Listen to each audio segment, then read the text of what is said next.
ব্যস্ত জীবন, office life, so মানে কন্টিনিউ করতে হবে নর্মাল লাইফটা। সো এখন we had a good time হোমটাউনের প্যারেন্টসের সাথে।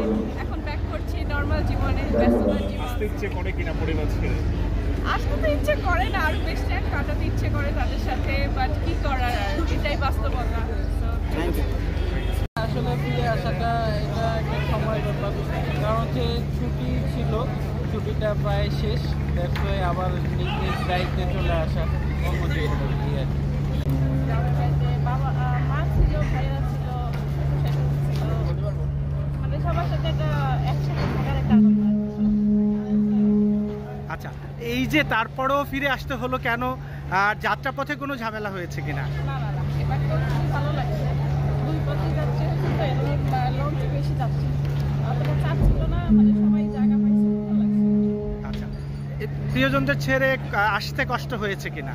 দেখা হবেই, স্বাভাবিক। আমরা জীবনের প্রয়োজনে ঢাকা এসেছি, একটু ঢাকা থেকে এসে থাকতে ভালো লাগে।